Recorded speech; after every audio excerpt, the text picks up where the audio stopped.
कह सकते हैं जी ये बिल्कुल बिल्कुल। सबसे गंदा गोवा ट्रिप होगा शायद आपका।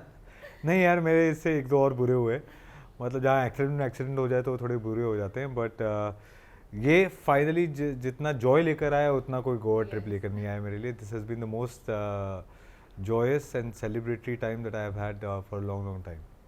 इवन जब आपको स्क्रिप्ट मिला तब आपको पढ़ते पढ़ते नहीं हंसी आई? जब हम मूवी देख रहे थे तब हमें हंसी आ रही थी। जब कुणाल ने पहली बार इसे सुनाया, यस। मैं आपको बता नहीं सकता कि हम जितने, मेरे ख्याल से 8-10 लोग बैठे थे और सब अपने कुर्सी से ना नीचे गिर के कि छोड़ दे अभी, रुक जा यार.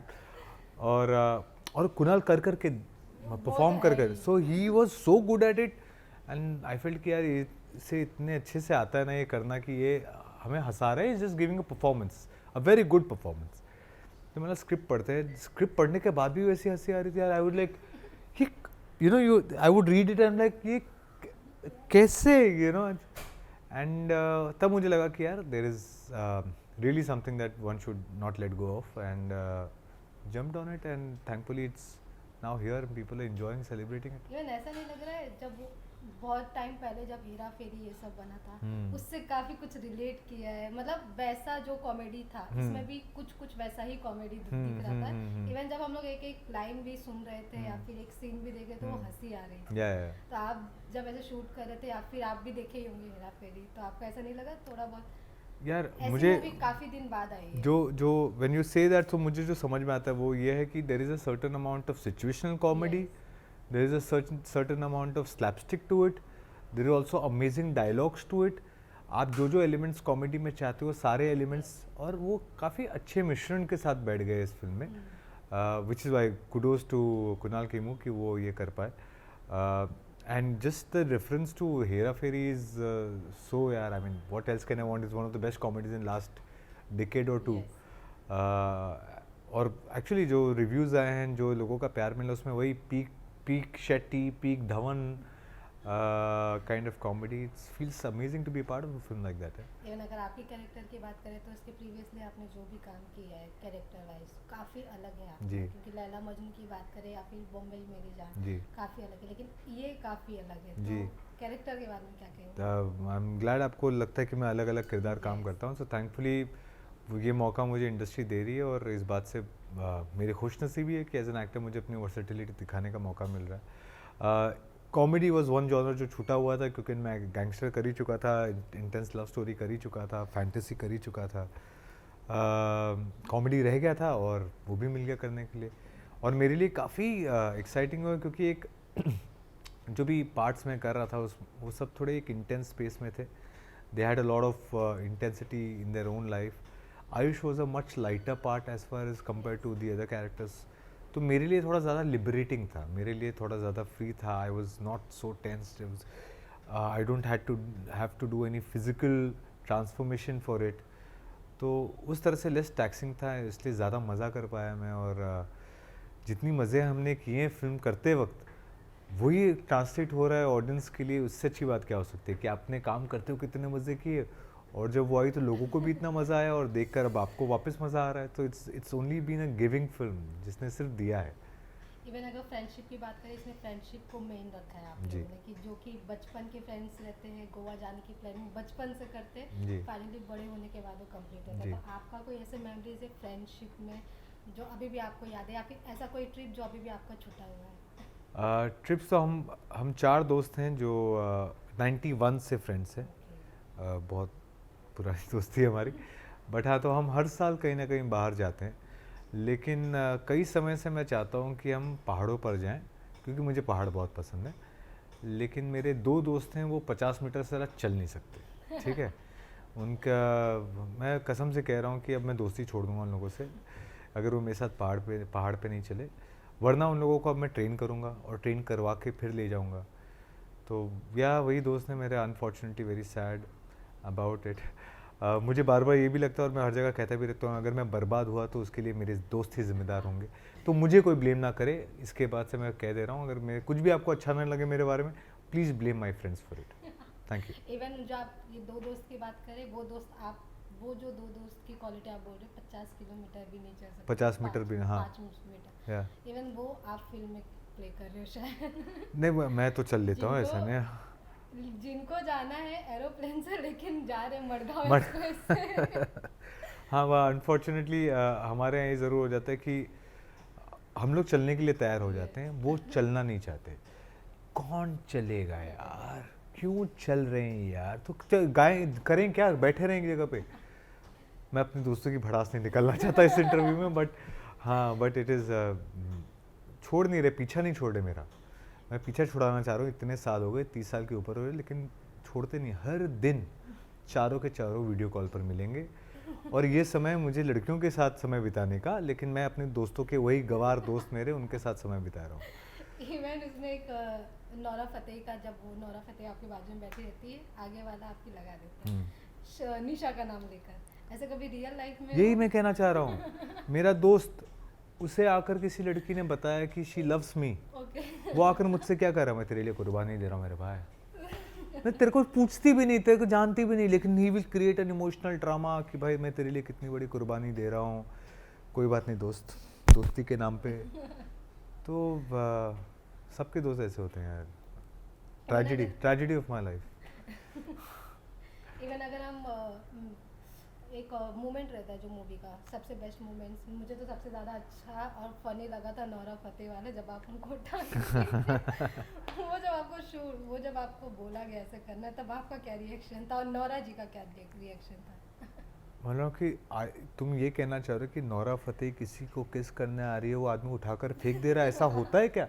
होता है But that was the only reaction, yeah. But which is why, because it's so unexpected, that it creates so much of humor, fun. I think when you saw the reaction of the audience laughing to it so loudly, you're like, "Hey, मजा आया, मजा आया, मजा." Even आपका best part क्या था movie को लेकर? यार मुझे, I think for me personally, जितनी मेरी समझ है, मुझे समझ में आता है कि तीनों लोग पसंद नहीं आए होते ना, तो फिल्म नहीं बैठती, और वो तीनों की दोस्ती पसंद नहीं आई होती ना, तो फिल्म नहीं बैठती। तो मुझे लगता है फिल्म की यूएसपी वो ज़रूर है कि ये तीन लोगों ने आपस में जो खेल खेला, जिस तरह से रिएक्ट किया है, and it's so realistic, so relatable, it's वो I think is the beauty of the film for me, and thankfully the audience is also taken that, they have come back and spoken about the three friends and their friendship. I think that's a big win, yeah. That is what gives you this idea कि ये अगर ढांचा है तो इसके साथ बहुत सारी चीज़ें बन सकती है, लेकिन ये ढांचा स्ट्रॉन्ग था and people liked it, so I think for me 3 idiots के बाद ये तीन की जोड़ी ही जोड़ी। थैंक यू यार, if that happens that's wonderful. अगर बात करें कि बॉलीवुड डीवा, एक तृप्ति डिमरी और नौरा फतेही, आप दोनों के साथ काम करते जी, हो, तो दोनों में आपको क्या कुछ अलग लगा, या फिर दोनों में आपको क्या कुछ अच्छा लगा? आई थिंक दोनों ग्रेट परफॉर्मर्स हैं। Nora, I've known Nora as a dancer before I met her, and the beauty is after this film people have started talking about Nora the actor, so it feels really nice that this film was able to create that thing for her. For Tripti, I feel we did 2 films, Laila Majnu and Bulbul, and both of them has given her the credibility of being a good actor. तो मैं बैठे बैठे ना दोनों के लिए थोड़ा credit ले लेता हूँ कि देखा मैं हिस्सा बना था, तुझे अच्छा एक्टर मिला, नौरा देख मैं एक्टर बना था तुझे, so I take some credit for it, है ना। Even after Animal Tripti Dimri को भी नेशनल क्रश का टैग दिया जी। जा रहा है। आप जब उनके साथ काम किया, आप कैसे, उन पर कभी क्रश आया क्या? आप उनसे पूछो, उनको मेरे ऊपर आया होगा। मैं एक क्रश से मेरा काम नहीं चलता, मैं 15 क्रशेस चलाता रहता हूँ एक साथ। और अगर बात करें इस अपार्ट फ्रॉम एक्टिंग, आप डब भी कर चुके हो जी, तो उसके बारे में क्या, मतलब पहले आपको और मिमिक्री करना पसंद है, डब करना पसंद है? नहीं, मिमिक्री नहीं करता मैं, बट आई यार शुरू में जब काम थोड़ा ऊपर नीचे होता था ना, तो I used to do voice overs. लोग कहते हैं मेरी आवाज़ अच्छी है, और मुझे so I used to do some poetries also, but my biggest chance was when हम काला शूट कर रहे थे बिजय नाम्बियर के साथ, और उनके एक ऑडियो विजुअल के लिए मैंने कुछ डब किया था। वो मणि रत्नम सर को दिखा रहे थे, और उन्होंने उस वक्त जैसे ही सुना तो मुझे उन्होंने बोला कि ये क्या बोल रहा है समझ में नहीं आ रहा, but will your hero dub for my hero. So उनकी जो फिल्म थी Ponniyin Selvan, which is one of the biggest films made in this country, part 1 and part 2.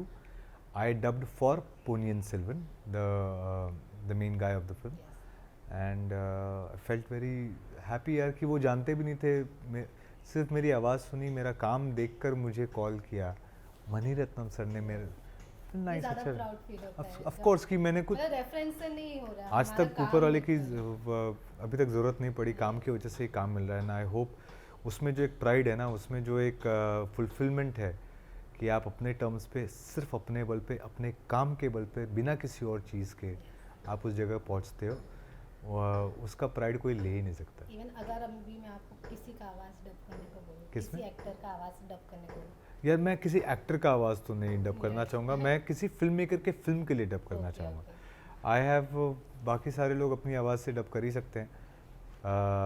मैं ये ज़रूर करूँगा कि if there are different languages, I don't mind dubbing it because I like that.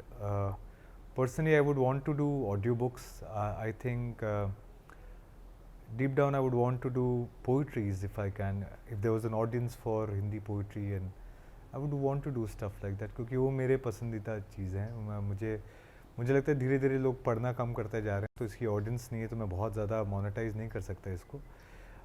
But अगर आप मुझसे पूछें क्या मुझे अच्छा लगता है, I like poetry, I like to write poetry. मैं इंस्टाग्राम में कुछ चीज़ें कभी डालता नहीं हूँ, बहुत कम करता हूँ इंस्टाग्राम, बट तभी शेयर करता हूँ जब मेरे पास कुछ लिखने के लिए हो, तब मैं तस्वीर डालता हूँ। तस्वीर डालकर कैप्शन नहीं सोचता, तो थोड़ा उल्टा है मेरा। लेकिन जो लोग हैं मेरे साथ उनको ये पसंद आता है, तो उनका प्यार मिलता है।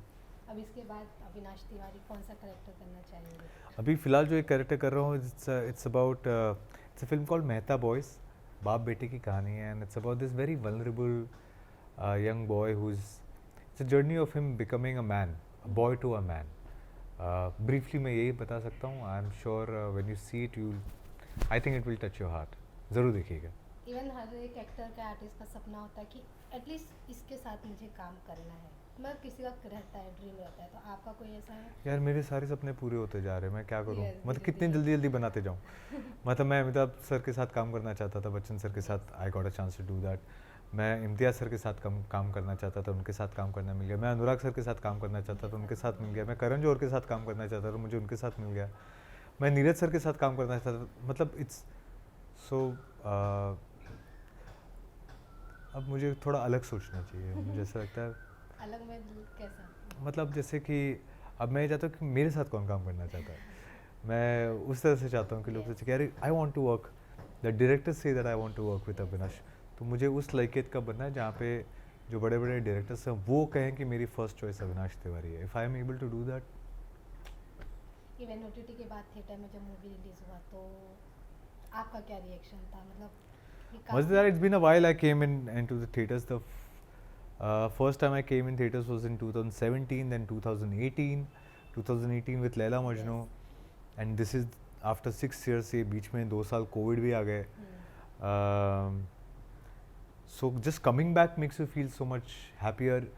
And the only thing that is amazing is, I won't say the only thing, one of the most important things is, you know, the joy that the audience comes back with. आपको instantly reaction मिलता है. And a film like Madgaon, क्योंकि दूसरी film में I've always got love, respect, admiration for my work. But वो जो energy है, जो जॉय के साथ फिल्म ख़त्म होने के बाद सब लोग लौटते हैं, they come and compliment you, and they वो चीज़ आपको OTT पे नहीं मिल पाती, because you are only listening to social chatter. जो सोशल मीडिया पे, ट्विटर पे किसी ने कह दिया वही समझ में आ रहा है, लेकिन उनकी सही में खुशी देखने नहीं मिलती। तो मैं चाहता हूँ थिएटर में और आऊँ, थोड़ा और फिल्में करूँ, लोग ऐसे खुश हों, मुझे भी प्यार मिले थोड़ा। I would like that. सबसे बेस्ट रिएक्शन आपको क्या लगा कि आपको अभी भी याद है वो रिएक्शन? यार सबसे बेस्ट रिएक्शन तो मुझे आज तक, अगर कोई कॉम्प्लीमेंट पूछे बार बार, मुझे यही लगता है कि यार my best compliment was the what my father gave me. Film had disappeared, Laila Majnu, and seen the film, he came back.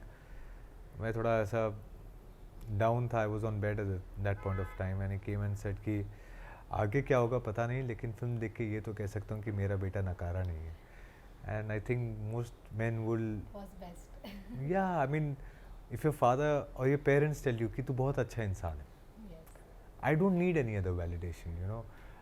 सो उन्होंने ये कहा कि तेरा you are worthy enough, you are good enough to do this job, made me feel very nice कि my father thinks कि I am good enough. बाकी जो फिर तो आदमी, यार I will take on everything, that was my feeling. It gave me so much energy. Next day I was up here, I really feel that. So कुछ चीज़ों का I nothing can compare to that.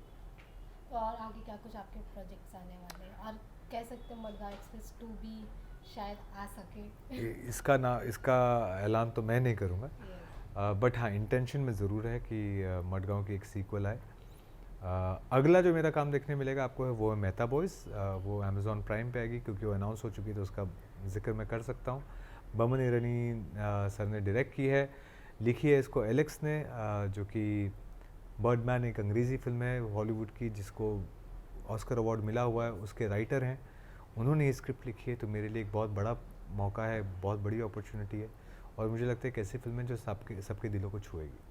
Okay, thank you so much, Avinash, thank you for ma'am. this